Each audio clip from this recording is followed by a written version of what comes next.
¿qué tal? Bienvenidos a la unidad número 2, Energía, Desarrollo Económico y Necesidades Humanas Básicas. El día de hoy continuamos con esta unidad y entramos al subtema 2.3, Intensidad Energética. Nos encontramos en esta parte de nuestro temario y el objetivo del día de hoy es que el alumno identifica las características de las estrategias de mejora de la intensidad energética.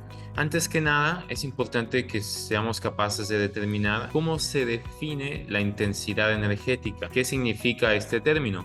Bueno, primero que nada, como podemos ver en esta primera gráfica introductoria, este término quisiera que lo vayan asociando a los conceptos del Producto Interno Bruto y de la intensidad de energía primaria o de la cantidad de energía primaria que consume un país. Para fines de México, este concepto está manejado, definido por la Semarnat en conjunto con la Secretaría de Energía, la CNR y la CONUE. Ahora, ¿qué significa intensidad energética? Bueno, aquí tenemos una pequeña tablita que nos da la información básica que necesitamos para esta asignatura. La definición propiamente de intensidad energética es la cantidad de energía requerida para producir un peso del Producto Interno Bruto de un país, definido por la CNR en el 2011. La unidad de medida que usamos es la cantidad de kilojoules por peso producido. Y para medir esta intensidad, la ecuación que usamos es esta ecuación sencilla que tenemos en este recuadro que estoy señalando, en donde la intensidad energética es igual a la división entre la cantidad de energía que está consumiendo un país entre el Producto Interno Bruto generado en este país. Y la periodicidad de esta intensidad energética es anual. Aquí tenemos un mapa en donde vamos a ver cómo ha evolucionado la intensidad energética mundial en los distintos países. Entonces, aquí podemos ver a lo largo del tiempo cómo ha ido cambiando esta intensidad energética en los distintos países, en donde entre más rojo es el color, más intenso, significa que tenemos mayor intensidad energética. Aquí la pregunta clave sería, la pregunta que nos tenemos que hacer es, ¿qué es lo que nos conviene? ¿Tener una mayor intensidad energética o una menor intensidad energética? Vamos a dejar esa pregunta pendiente por el momento y vamos a pasar a este documento. Como comentaba al inicio, la Secretaría de Energía junto con la CONUE son dos entidades mexicanas que se encargan de emplear esta intensidad para distintos documentos, distintas metas que tienen en materia de eficiencia energética. En este caso estamos acudiendo a la revisión anual de la estrategia de transición para promover el uso de tecnologías y combustibles más limpios. Fue creado este documento en el 2021, en donde podemos ver aquí la distinción entre ahora dos conceptos distintos. La intensidad energética es ese concepto que acabamos de definir, mide cuánta energía requiere cada país o región para generar una unidad de su Producto Interno Bruto. Es decir, únicamente relacionamos el consumo de energía con el PIB, términos constantes. Ahora, la intensidad energética final, la única diferencia es que va a medir la energía consumida por unidad de PIB por los consumidores finales, ¿ok?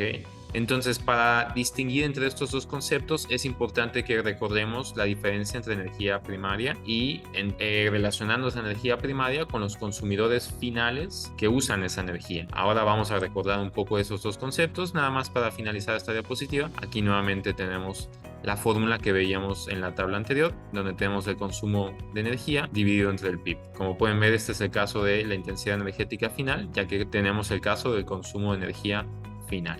Esta es la imagen que nos ayuda a recordar un poco esa diferencia entre primario y consumidores finales. La energía primaria básicamente es toda aquella que nosotros obtenemos de la naturaleza sin llevar a cabo ningún proceso de transformación, tales como petróleo, carbón, gas natural, energías renovables también como la eólica, solar, geotérmica. Estas son las fuentes de energía primaria que usamos para nuestra intensidad energética. Para el concepto de intensidad energética final queda la otra opción que teníamos aquí abajo en la diapositiva anterior. En ese caso está haciendo referencia al consumo de energía por parte de los usuarios finales, que pueden ser, estos usuarios finales pueden estar en el sector de transporte, industria, residencias o servicios. Ahora, continuando con este documento, es importante tener en cuenta que se han creado metas de eficiencia energética en función de esta intensidad energética. Como por ejemplo aquí podemos ver que existió en ese entonces 2021 una meta de eficiencia energética, la cual era la tasa promedio anual de reducción de la intensidad energética. Es decir, entre los años 2000, de los años 2020 a 2035, se propuso como objetivo que se pudiera reducir la intensidad energética un 2.2%. Y en los años subsecuentes, de 2035 a 2050, se propuso una reducción del 2.5%. ¿Sí? Es importante igual mencionar que esto es de carácter indicativo, es decir, que no es estrictamente obligatorio, vamos a decirlo de esta forma, llevar a cabo esto, pero es un objetivo ambicioso por parte de nuestro país. En el periodo de 2017 a 2019, esta tasa media de reducción anual de intensidad energética fue del 6.7% entre estos dos periodos. Ahora vamos a retomar esa pregunta. El objetivo de la sesión es que podamos identificar estrategias para mejorar la intensidad energética. Ya vimos que la fórmula de intensidad energética es esta. Entonces la pregunta lógica que seguiría es: ¿cuál sería la situación ideal para disminuir esta intensidad energética? Aquí pues hago alusión a sus conocimientos básicos de ingeniería. Sabemos que si tenemos una división, una ecuación que es un cociente, para que esta variable, lo que nosotros queremos ahora en este caso, como ya pudieron leer en este texto, es disminuir la intensidad energética. ¿Ok? Entonces, al disminuir la intensidad energética, podemos tener dos formas de hacerlo, ya sea disminuir el consumo de energía o aumentar el Producto Interno Bruto.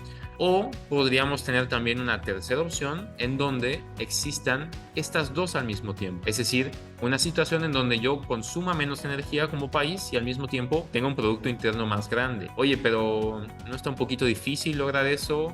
¿A poco de verdad hay países que han logrado hacer esto? Las dos cosas al mismo tiempo. Bueno, aquí es donde finalizamos este breve video poniendo un caso ideal, que es el caso de Alemania.